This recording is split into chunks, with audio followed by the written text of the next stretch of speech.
Hello. See you again with Car Expert YouTube channel.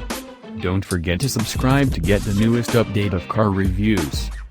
Highly anticipated is an overused term for new vehicles, but the descriptor certainly applies to General Motors' new all-electric car, the Chevrolet Bolt F. Except we haven't really been waiting for it all that long. The anticipation has lasted 20 months so far, measuring from when Chevrolet first showed a concept version of the car at the 2015 Detroit Auto Show. Since then, GM debuted the production Bolt EV at the beginning of 2016, divulged most of the car's technical details, and, last month, let us drive the prototype Bolt just outside the borders of the company's Michigan proving grounds. During our day with the Bolt, we did not drive in an overly aggressive manner, nor did we hypermole.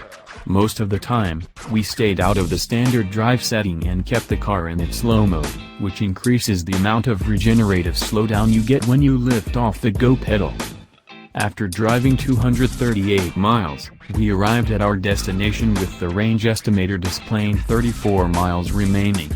No complicated math was required to see that the Bolt clearly can far outperform Chevy's initial estimate.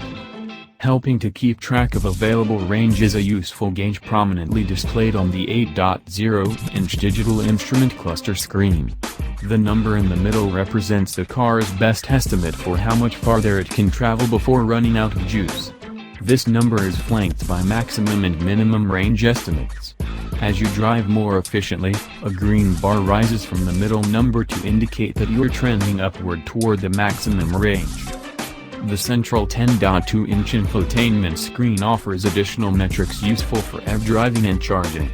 One screen shows how much energy is being used by certain vehicle functions, including driving and accessories, climate settings, and battery conditioning, which only becomes an issue only in extreme temperatures, when the car has to use energy to regulate the temperature of the battery pack. Another screen is a sort of driving scorecard that rates things like driving technique, climate control usage, and terrain. While the Bolt's technology palette is attractive, we were a bit disappointed with its interior quality, which is more befitting a $20,000 car than a $30,000 one. Chief Engineer Josh Tavel admitted that priorities for the Bolt dictated more of a focus on innovative tech than it did on soft-touch dashboard materials and the like. This is an understandable compromise, even with an abundance of hard plastic trim, some of which is poorly grained. Clear forward visibility, a spacious back seat with plenty of leg and headroom for two adults, and a deep rear cargo will help offset the interior's subjective shortcomings. We would tell you all about the action and feel of the Bolt EV's brake pedal, which uses regenerative braking for the first bit of its travel before activating the hydraulic brakes, but we hardly touched it during our drive. Several different configurations for the regenerative braking system enable single-pedal driving in nearly every scenario. The gradual and progressive feel of the right pedal, no gas pedal or throttle here, allows for precise adjustments that make it easy to get used to this single-pedal driving style. A sport mode button on the dashboard increases pedal sensitivity for the perception of better responsiveness, but it actually doesn't provide any additional thrust, which isn't exactly insane or ludicrous. Tavel said that the main reason the sport mode is included on the Bolt EV was because of positive feedback received from Bolt owners about a similar mode in their cars.